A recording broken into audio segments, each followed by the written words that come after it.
तो exercise second ही assertion reason questions. Assertion reason questions है, तो इसमें डायरेक्शंस दिए हुए हैं क्वेश्चन नंबर 1 to 5 के लिए। Each question consist of two statements, namely assertion A and region R. For selecting the correct answer, use the following code. ये following code जो है सिलेक्ट करना कि इसमें कौन सा कोड करेक्ट होगा। इसमें टू स्टेटमेंट्स दिए हुए हैं, एक एसर्शन ए दिया है और सेकंड दिया हुआ रीजन आर। ये स्टेटमेंट्स दिए, तो उसके अकॉर्डिंग जो ए कोड में है, तो ए कोड में कौन से क्वेश्चंस कोड ए को जो करेक्ट करेंगे तो वो कौन सा है? Both assertion A and reason R true and reason R is the correct explanation of assertion A. कि एसर्शन ए और रीजन आर दोनों ट्रू हैं और रीजन आर एक्स किसका? एसर्शन ए का करेक्ट एक्सप्लेनेशन है, तो कोड ए करेक्ट होगा। कोड बी कब करेक्ट होगा? Both assertion A and reason R true and reason R is not the correct explanation of assertion A. कि एसर्शन ए और रीजन आर दोनों true है, लेकिन रीजन आर एसर्शन ए का correct explanation नहीं है, तो कोड बी करेक्ट होगा। कोड सी कब करेक्ट होगा? तो assertion A is true but reason R is false. अगर एसर्शन ए ट्रू है और रीजन आर फॉल्स है तो कोड सी करेक्ट होगा। कोड डी कब करेक्ट होगा? Assertion A is false but reason R is true. Assertion A false है और रीजन आर ट्रू है, तो कोड डी करेक्ट होगा। अब क्वेश्चन नंबर 1, एसर्शन ए का स्टेटमेंट दिया हुआ है, the multiplicative inverse of -3 is 1/-3 and reason R is -3 into -1/3 = 1। तो जो एसर्शन ए गिवन है मल्टीप्लिकेटिव इनवर्स ऑफ -3, तो क्या हो जाएगा? इज 1/-3 या -1/3, क्योंकि प्लस माइनस क्या होता है? प्लस माइनस का डिवीजन क्या होता है? माइनस होता है, तो -1/3। इसका रेसिप्रोकल, तो इसका जो रेसिप्रोकल होगा, तो जैसे -3/1 है तो ये हो जाएगा 1/-3। ये मल्टीप्लिकेटिव इनवर्स होगा, तो इसका मतलब ये करेक्ट है। रीजन आर -3 into 1/-3, तो देखिए माइनस माइनस का मल्टीप्लाई क्या हो जाएगा? प्लस हो जाएगा, और 3 से 3 डिवाइड हो जाएगा, तो 3 1 जा 3 मीन्स 1 आ जाएगा। इसका मतलब ये भी करेक्ट है। तो यहां पर दोनों को 1/1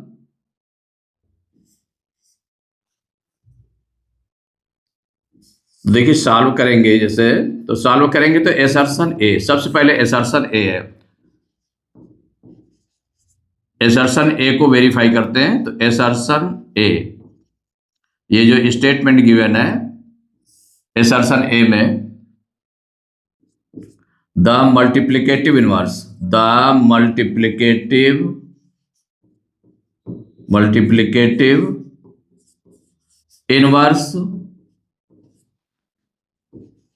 इनवर्स ऑफ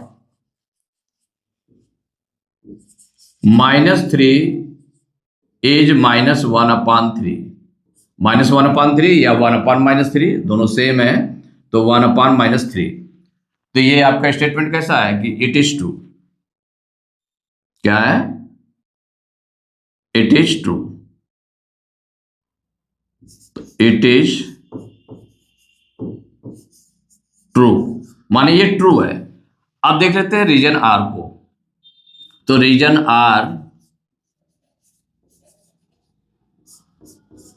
आर में जो गिवन है -3 into -1/3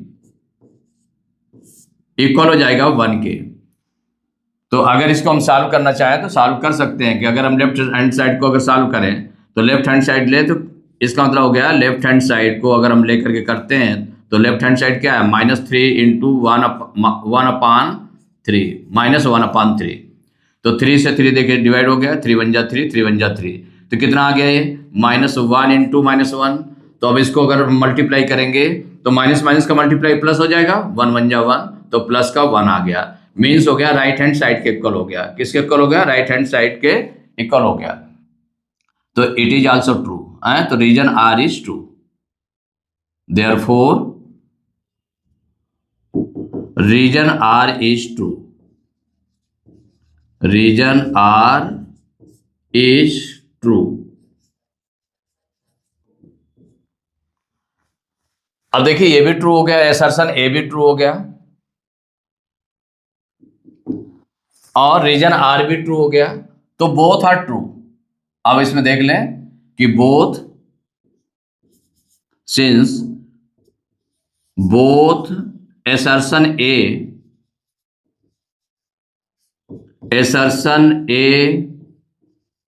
and region R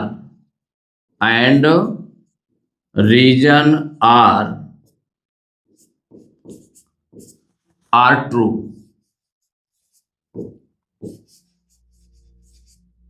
कि दोनों ट्रू हैं। अब यहां पर दोनों ट्रू हैं, देखिए both assertion A and reason R true है।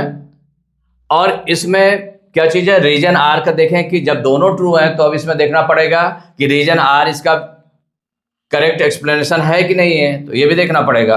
तो यहां पर देखें कि जो लिखा हुआ है कि इसमें -3 इंटू -1/3, इट मीन्स हो गया जो इंटीजर है एंड इट्स मल्टीप्लिकेटिव इनवर्स, इनका जो मल्टीप्लाई होता है 1 होता है। माने इनका मल्टीप्लाई अगर कर दिया जाए तो क्या होता है, 1 होता है। इसका तरफ करेक्ट एक्सप्लेनेशन है। And reason R is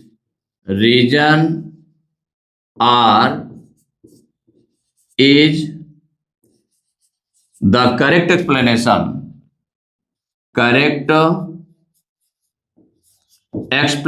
of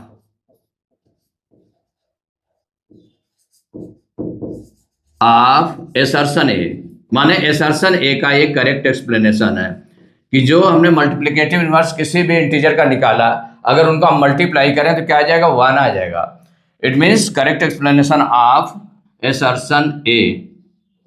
तो जब ये है तो इसके लिए कौन सा कोड है, देखिए तो जो ए कोड में लिखा है both assertion A and reason R true and reason R is the correct explanation of assertion A, तो इसका मतलब कोड ए करेक्ट है। तो देयरफॉर कोड ए ये जो कोड है इज करेक्ट। मतलब कौन सा कोड उसमें करेक्ट होगा तो वो देखना है, तो यही आपका आंसर हो गया।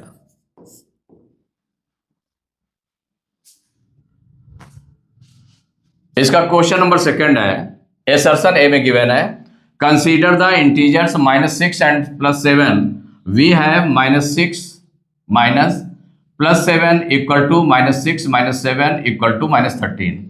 तो यहां पर देखें कि -6 और +7 का को सब्ट्रैक्ट किया गया है, -6 से +7 को सब्ट्रैक्ट किया गया है, तो कितना आया, -13 आया है। और रीजन आर में क्या है, the difference between two integers with opposite signs is always negative, ये गिवन है। तो पहले वेरीफाई करते हैं assertion A को, तो सॉल्व करेंगे। सबसे पहले assertion A इसको वेरीफाई करेंगे। तो assertion A यहां पर जो गिवन है, क्या गिवन है कि 2 इंटीजर्स हैं, तो 2 इंटीजर्स कौन कौन से लिए गए हैं, 2 इंटीजर्स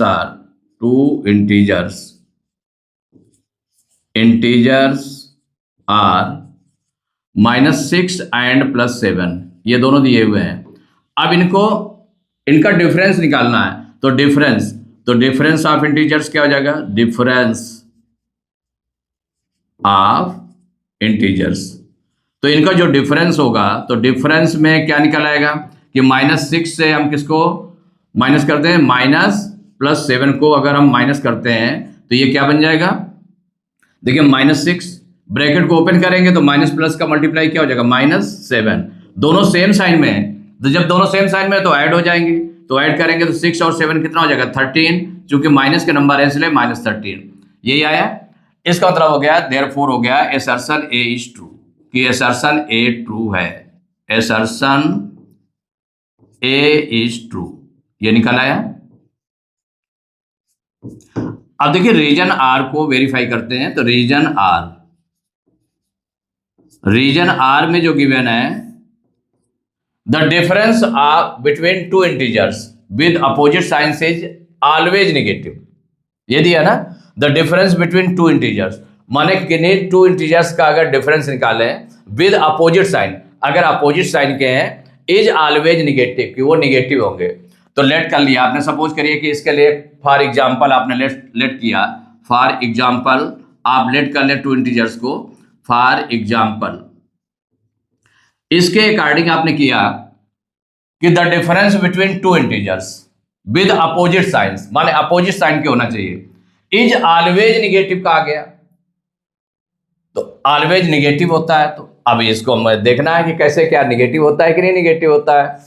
तो टू डिफरेंस, जैसे कि यहां पर क्या था, टू इंटीजर्स लिए गए थे जो अपोजिट साइन के थे, अपोजिट साइन के थे, इनका डिफरेंस निकाला गया तो क्या हो गया, -13 आ गया, निगेटिव आ गया, तो ये निगेटिव आया। अब यहां पर फॉर एग्जांपल आप उसको चूज करिए कि क्या ये करेक्ट है, क्या है, इसको बता रहा है क्या करेक्ट है, क्या अपोजिट साइंस वाले टू इंटीजर्स अगर हम लेंगे तो क्या हमेशा वो निगेटिव रहते हैं। तो इसके लिए आपने देख लिया कि यहां पर तो आपका क्या आ रहा है कि ये निगेटिव आ रहा है, टू अपोजिट साइन के आपने इंटीजर्स, टू इंटीजर्स को लिया है। तो एग्जाम्पल अगर हम इस तरह से एग्जाम्पल लें कि क्या वो पॉजिटिव आ सकता है, क्या अगर पॉजिटिव आएगा तो इसका मतलब ये जो है, जो स्टेटमेंट लिखा हुआ है तो ऑलवेज ट्रू नहीं है, ऑलवेज ट्रू नहीं है, माने कभी कभी ये ट्रू हो सकता है लेकिन ऑलवेज ट्रू नहीं है। तो उसके लिए आपको इस तरह से करना पड़ेगा कि वो प्लस का है, प्लस का है, इसका मतलब फॉर एग्जांपल 2 आप ले ले, तो जैसे कि आपने 2 लिया, एक ले लिया, फॉर एग्जांपल एक इंटीजर ले लिया +7, कितना ले लिया, +8 ले ले, तो फॉर एग्जांपल 2 इंटीजर्स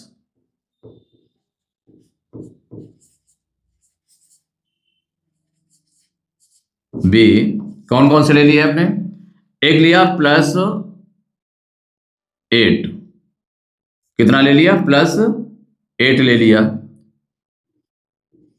भाई एक इंटीजर हम ले लें +8 एंड सेकेंड आपने ले लिया, माने B +8 and second integer minus वाला ले ले, तो -3 ले लिया, सपोज करिए ऐसे ले लिया, 2 इंटीजर से ले लिए।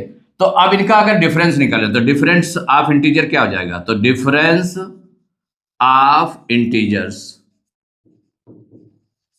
तो डिफरेंस ऑफ इंटीजर्स इक्वल, तो जैसे इसमें था आपने 2 इंटीजर्स गिवन थे, उनका डिफरेंस निकाला गया तो डिफरेंस कितना आ गया, -13 आ गया, निगेटिव आ गया।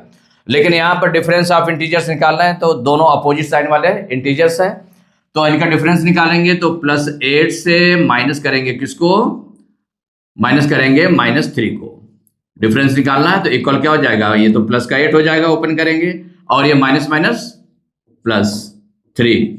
अब ये दोनों पॉजिटिव है, माने पॉजिटिव इंटीजर्स आ रहे हैं ना, तो ये दोनों सेम साइन में है तो ऐड हो जाएंगे, तो 8 3 कितना हो जाएगा, 11 हो जाएगा। ये कैसा आ गया, प्लस का आएगा, तो प्लस स्टार्टिंग में लगाने की नीड नहीं है, तो +11 राइट कर लें या 11 राइट कर लें। इसका मतलब ये आ गया पॉजिटिव आ गया, कैसा आ गया, पॉजिटिव, पॉजिटिव आ गया, माने 2 अपोजिट साइन वाले इंटीजर्स आपने लिए और लेने के बाद में उनका डिफरेंस निकाला तो ये पॉजिटिव आ रहा है। लेकिन यहां पर कह रहा है क्या, the difference between 2 integers with opposite signs is always negative, इसका मतलब ये स्टेटमेंट ऑलवेज निगेटिव नहीं है, कभी कभी निगेटिव हो सकता है, कभी निगेटिव होगा तो कभी पॉजिटिव होगा अकॉर्डिंग टू कंडीशन, जिसका मतलब therefore reason R is not true, कि रीजन आर क्या है, नॉट ट्रू। यहां पर क्या हुआ, एसर्शन ए ट्रू है, रीजन इज नॉट ट्रू, माने reason R is not true, that is false. तो since assertion A is true, assertion A is true but region R is false, region R is false, not true means क्या हो गया, false, so means therefore कौन सा code उसमें होगा? तो assertion A is true but region R is false, code C is correct। तो therefore code C, कौन सा कोड है? Code C is correct। यही आंसर हो गया।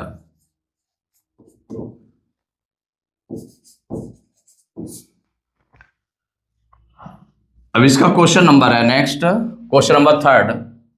assertion A is given -7 plus -3 equal to -10, ये गिवन है। रीजन आर क्या गिवन है? If the sum of two integers is negative, कि सम ऑफ, कि अगर टू इंटीजर्स का सम किया जाए, अगर वो निगेटिव हो, सम अगर निगेटिव हो, then both the integers must be negative, कि then both the integers must be negative, कि वो दोनों इंटीजर्स निगेटिव होंगे। क्या होंगे? निगेटिव होंगे, ये बताया गया। तो पहले तो हम 1 by 1 वेरीफाई करते हैं। तो जो सॉल्व करेंगे तो assertion A को वेरीफाई करेंगे। तो assertion A आपका गिवन है, assertion A।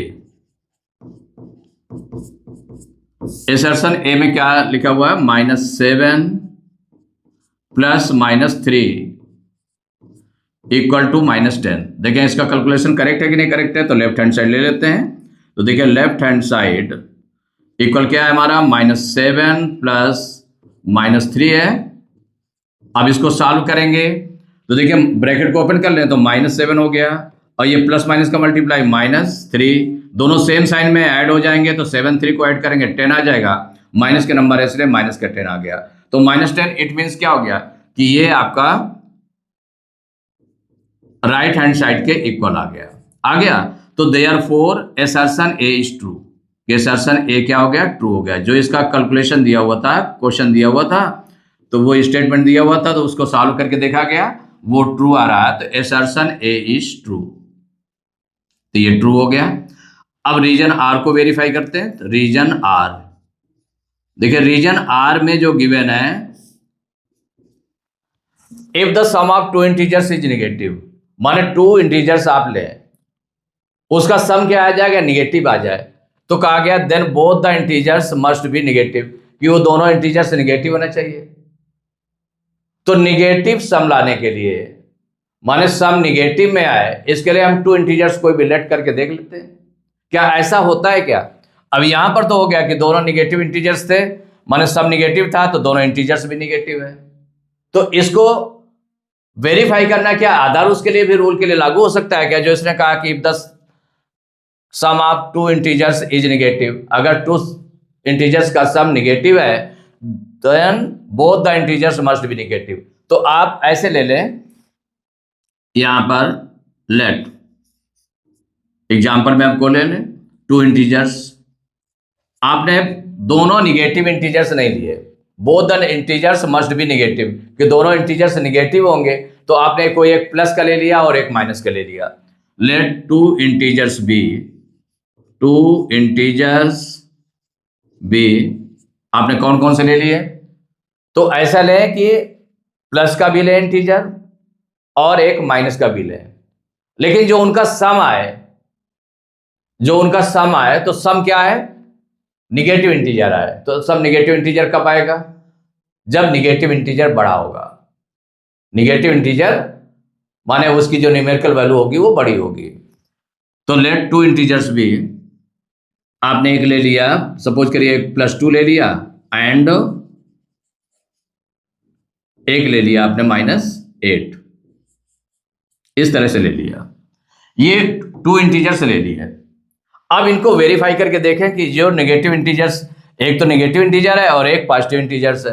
उसने कहा both the integers must B negative, तो उसको प्रूव करना, तो आपने उसका जो बोथ नेगेटिव इंटीजर्स न लेकर के कैसे ले लिया कि वन पॉजिटिव लिया और सेकंड आपने ले लिया नेगेटिव ले लिया, माने दोनों अलग अलग, दोनों नेगेटिव इंटीजर्स नहीं है, एक पॉजिटिव है और एक नेगेटिव है। अब इनका सम निकालना है, तो सम ऑफ इंटीजर्स क्या हो जाएगा? सम ऑफ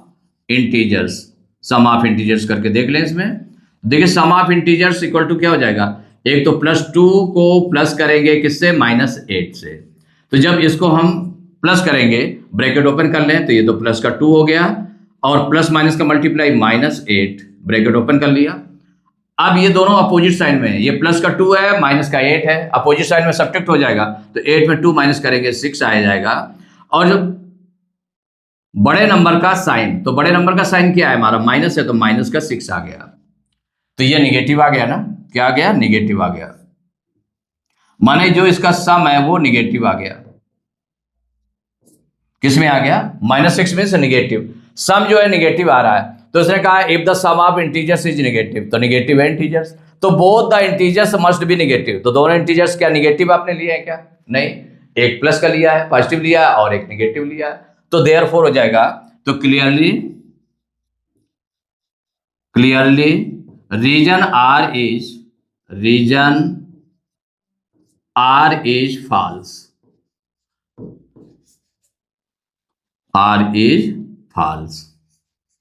माने कभी तो आपका सही होगा, लेकिन कभी आपका फॉल्स भी हो जाएगा, गलत भी हो जाएगा, तो इसका मतलब रीजन आर इज फॉल्स, वो ऑलवेज ट्रू होना चाहिए, तो वही आपको ट्रू तभी माना जाएगा, तो clearly reason R is false, तो since assertion A is true, assertion A is true, but reason R is false,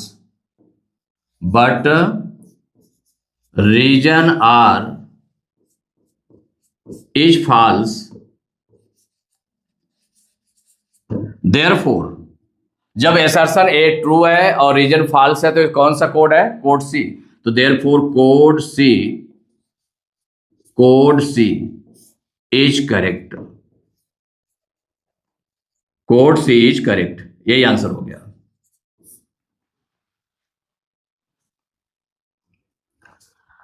question number 4 है, assertion A for any 3 integers A B C we have A into in bracket B plus C equal A into B plus A into C। इसमें देखना कि कोई rule लग रहा है आपका, तो इसमें जो डिस्ट्रीब्यूटिव लॉ ऑफ मल्टीप्लिकेशन और एडिशन है, तो देखिए इसमें क्या है, मल्टीप्लिकेशन A का किया गया है और अंदर जो 2 टर्म्स है B एंड C, तो B प्लस C है, तो A का मल्टीप्लाई B के साथ में भी और A का मल्टीप्लाई C के साथ में भी, तो यहां पर जो 1 by 1 वेरीफाई करेंगे, तो जो assertion A है, तो assertion A में देखते हैं, assertion A इसको वेरीफाई करते हैं, तो 3 इंटीजर्स कौन कौन से लिए गए हैं, माने ये A into B plus C equal क्या है, इक्वल A का मल्टीप्लाई B के साथ में भी प्लस A का मल्टीप्लाई C के साथ में भी, माने ये कौन सा है, तो ये आपका क्या है, डिस्ट्रीब्यूटिव लॉ ऑफ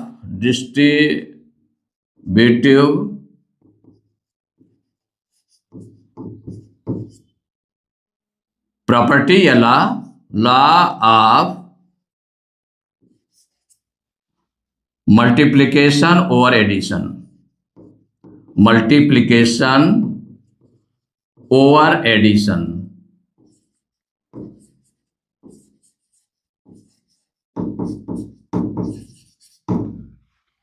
माने जो अंदर आपका लिखा हुआ है, तो वो आपका क्या है, एडिशन में है, प्लस है, B प्लस C है, और जो बाहर लगा हुआ है उसका मल्टीप्लाई किया जा रहा है, तो उन दोनों टर्म में मल्टीप्लाई अलग अलग कर लेंगे, A का मल्टीप्लाई फर्स्ट टर्म में भी करेंगे तो A इंटू बी आ गया, A का मल्टीप्लाई C में करेंगे तो A इंटू सी, तो ये कौन सा रूल हो गया, distributive law of multiplication over addition, इसके थ्रू राइट है, तो देयरफॉर क्या हो गया, assertion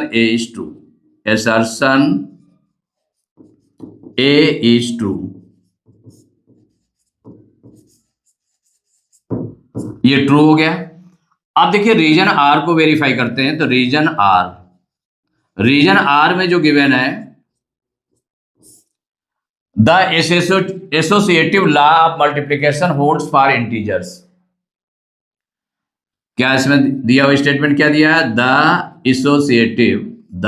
associative law of multiplication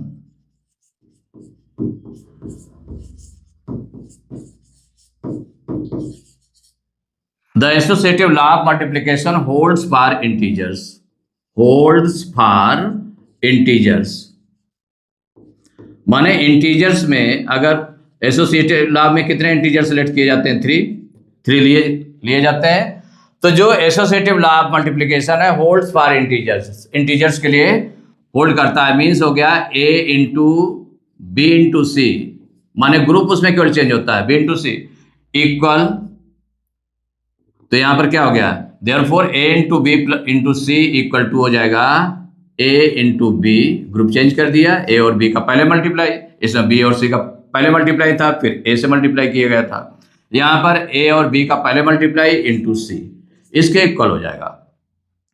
माने ये हो गया। तो इसका मतलब क्या हो गया कि रीजन आर भी ट्रू है, माने ये होल्ड करता है, माने associative law of multiplication holds for integers, तो ये होल्ड कर रहा है। तो क्या हो जाएगा, तो therefore reason R is true, reason R is true, कि रीजन आर भी ट्रू है। अब इसमें देखना है कि जब दोनों ट्रू है, असर्शन ए भी ट्रू है और रीजन आर भी ट्रू है, तो इसमें टू कोड्स हैं, ए भी है बी भी है, तो दोनों ट्रू है। तो लेकिन reason R is the correct explanation of assertion A है, तो कोड ए हो जाएगा। और इसमें जब दोनों ट्रू है, तो जब reason R is not the correct explanation of assertion A, तो कोड बी हो जाएगा। तो यहां पर देख लें, तो since both assertion A and assertion A and region R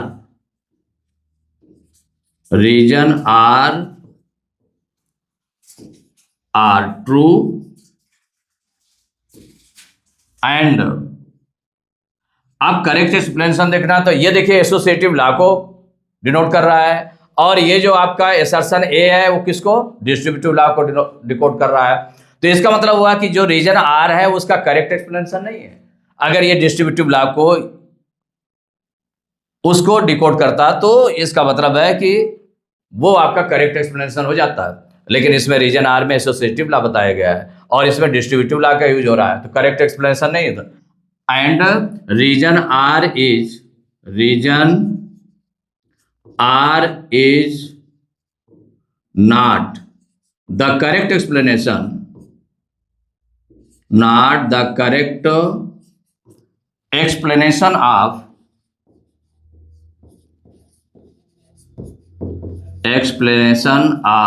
assertion A, उसका करेक्ट एक्सप्लेनेशन नहीं है।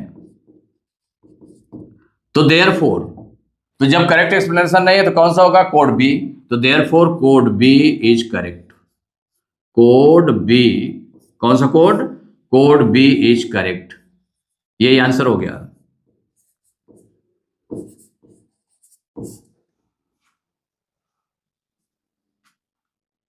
क्वेश्चन नंबर 5 है, असर्शन ए गिवन है, ए डिवाइड बाई बी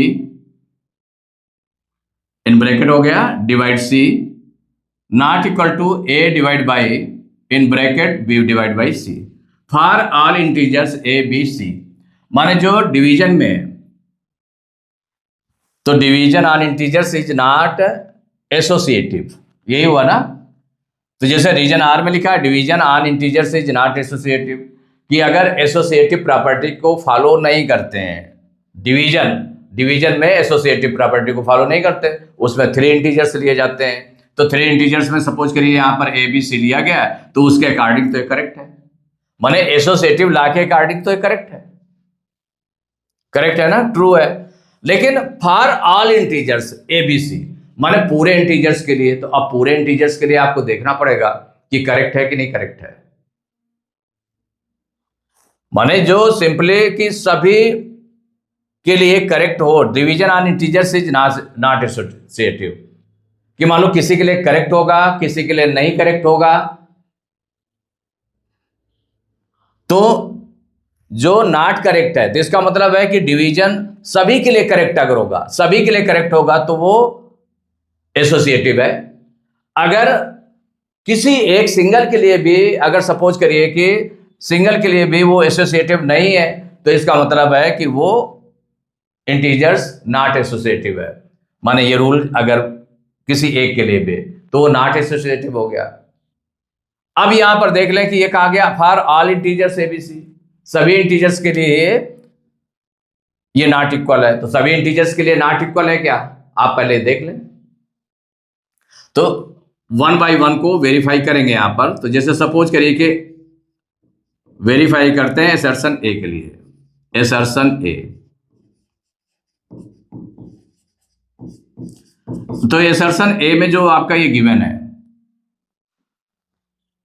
अब हम इसकी ऐसी वैल्यू चूज करें, एबीसी 3 की वैल्यू चूज करें। तो फॉर एग्जाम्पल आप ले लीजिए, एग्जाम्पल के थ्रू करेंगे तो एग्जाम्पल में आपको लेट करना पड़ेगा, कोई नंबर्स आपको इस तरह से लेट करना पड़ेगा कि किसी सभी इंटीजर्स के लिए है कि कोई इंटीजर्स ऐसा भी है, इंटीजर्स ऐसे भी हैं कि उनको लिया गया तो वो उसको वेरीफाई ना करे, ये चीज वेरीफाई ना करे, वेरीफाई ना करे।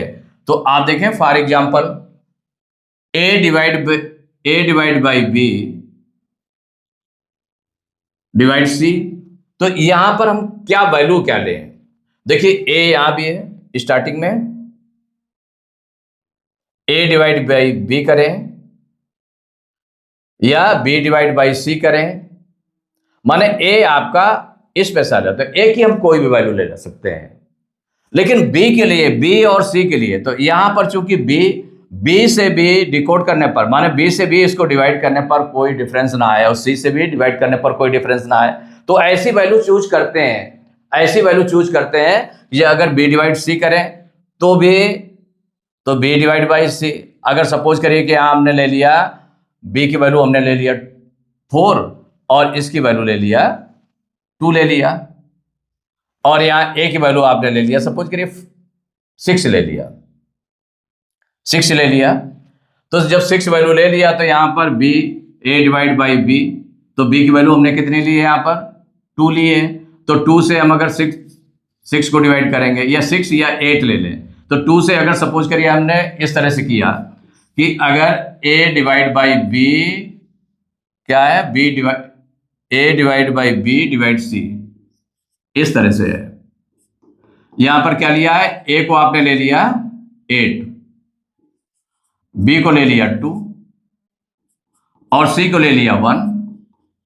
तो इसमें क्या डिफरेंस है जाने वाले हैं ये देख लें। तो यहां पर जैसे ए डिवाइड बाई बी, बी कितना है 2 है, डिवाइड बाई सी मीन्स 1 है।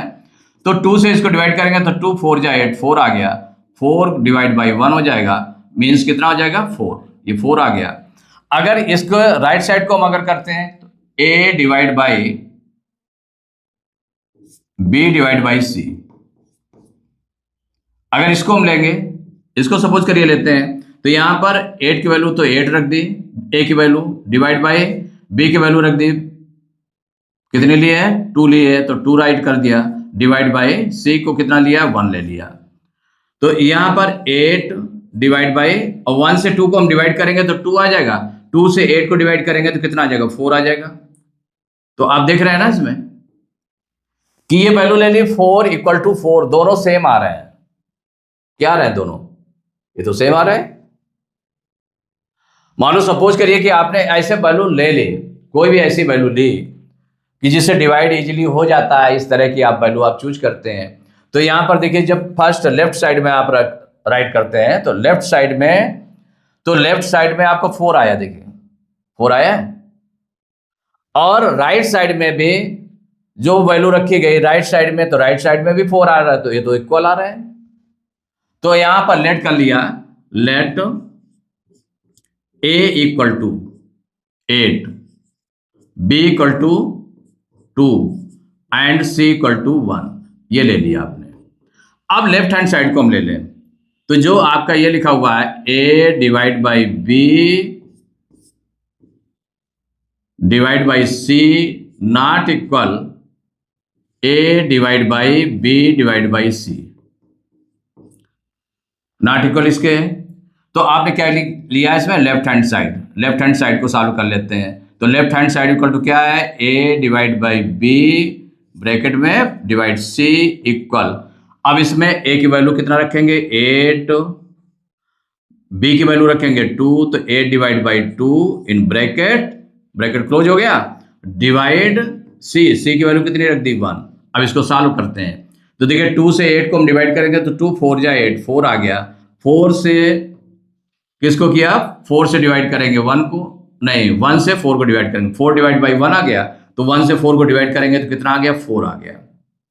ये लेफ्ट हैंड साइड हो गया। अब राइट हैंड साइड निकाल लें, तो राइट हैंड साइड आपने निकाला, तो राइट हैंड साइड क्या है, ए divide by B divide by C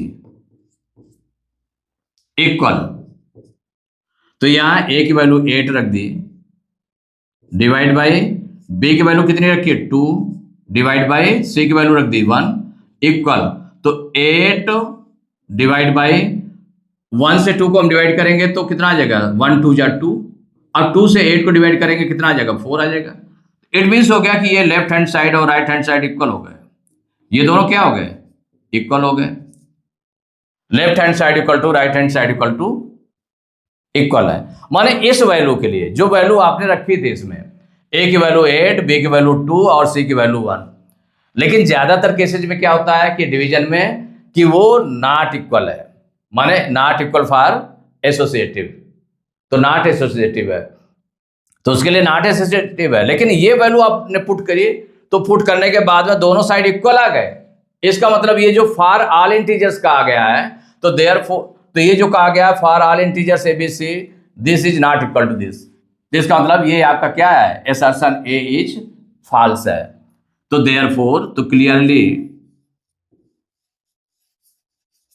assertion A is false, assertion A is false, कि assertion A false हो गया। भाई हर एक वैल्यू के लिए अगर होता है कि चाहे कोई भी वैल्यू आप रख लें उसमें नॉट इक्वल होता, तो इसका मतलब होता है कि assertion A आपका ट्रू है। लेकिन अगर कोई वैल्यू ऐसी रखने पर कि वो assertion A जो ये आपका है कि नॉट इक्वल नहीं आ रहा है, इक्वल आ गया, तो इसका मतलब क्या है कि ये फॉल्स है स्टेटमेंट। अब रीजन आर को देखते हैं, तो रीजन आर में जो गिवन है, रीजन आर में division are integers is not associative, कि एसोसिएटिव नहीं है, क्योंकि अदर है, जैसे सपोज करिए ये वैल्यू लिया है, कोई दूसरी वैल्यू लेंगे तो उसके लिए ये आपके दोनों इक्वल नहीं होंगे, माने ये आपका रूल है, क्या है, डिवीजन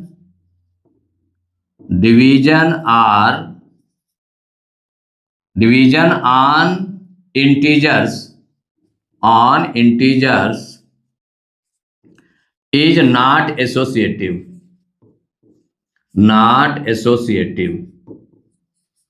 कि ये एसोसिएटिव नहीं है, तो reason R is true, reason therefore क्या हो जाएगा, रीजन आर इज ट्रू, कि यहां पर रीजन आर ट्रू है। तो इन दोनों को कंपेयर किया गया, तो कंपेयर करने पर since assertion A is false, assertion A is false but reason R is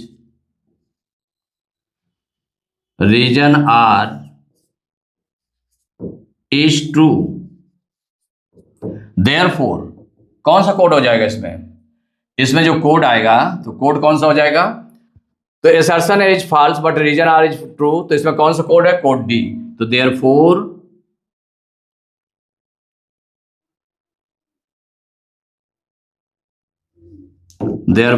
code D, ये जो कोड डी है इज करेक्ट, यही आपका आंसर हो गया। अब यहां पर अगर हम देखें कि अगर जैसे आपने देखा कि ये वैल्यू ली गई, तो इसमें आपका किस तरह से हो गया कि ये दोनों इक्वल आ गए। अगर सपोज करिए ए की वैल्यू अदर कोई लेते हैं हम, तो अदर वैल्यू अगर हम लेंगे, ए की वैल्यू सपोज करिए कि आपने ले लिया 5 या 6 ले लिया, बी की वैल्यू ले लिया 3 एंड सी की वैल्यू ले लिया आपने 2 ले लिया, ऐसे ले लिया, तो ले लिया, तो अब इसमें जो फर्स्ट आपको a divide by B divide c, जब इसकी वैल्यू निकालेंगे तो ए की वैल्यू कितने रख दी, 6 रख दी, डिवाइड बाई 3 ये हो गया, और डिवाइड बाई सी की वैल्यू कितने हो गए, 2 हो गए, तो 3 2 जा 6, 2 आ गया, 2 डिवाइड बाई 2 इक्वल टू कितना हो जाएगा, 1 हो जाएगा। ये आपका निकल आया लेफ्ट हैंड साइड। अब राइट हैंड साइड को ले लें तो a divide by B divide by c, इसमें जब हम वैल्यू रखेंगे तो a की वैल्यू रख दी गई 6 डिवाइड बाई b की वैल्यू रख दी गई 3 डिवाइड बाई c की वैल्यू रख दी गई 2, तो 3 से 2 को तो 6 डिवाइड बाई 3 से 2 को डिवाइड करेंगे तो डिवाइड पूरा तो होगा नहीं, तो यहाँ पर 3/2 कर सकते हैं। इसमें कितना कह सकते हैं, 3/2। अगर इसको हम सॉल्व करेंगे तो 6 इंटू मल्टीप्लाई भी चेंज करेंगे तो ये 2/3 हो जाएगा। तो यहाँ देख लें तो 3 1 जा 3, 3 2 जा 6, तो 2 2 जा कितना आ गया, 4 आ गया। तो यहाँ पर ये 4 आ रहा है और ये 1 आ रहा है, तो इसका मतलब 1 नॉट इक्वल टू 4 है। ये रिजल्ट इसका क्या है, means left hand side not equal to right hand side है। बट ये जो वैल्यू रखने पर था कि इसमें इक्वल आ रहा था, तो इसके अकॉर्डिंग तो आपका assertion A for are integers के लिए तो करेक्ट नहीं है, तो इसीलिए फॉल्स हो गया। और रीजन आर में, तो रीजन आर में देखिए कोई अदर वैल्यू भी आप चूज करते हैं उस तरह की, तो उसमें करेक्ट नहीं होता है, तो इसका मतलब ये इज नॉट एसोसिएटिव। तो division on integers is not associative, तो therefore reason R is true. तो इसमें क्या हो गया, since assertion is false but reason R is true, therefore code D is correct answer. ये आंसर हो गया।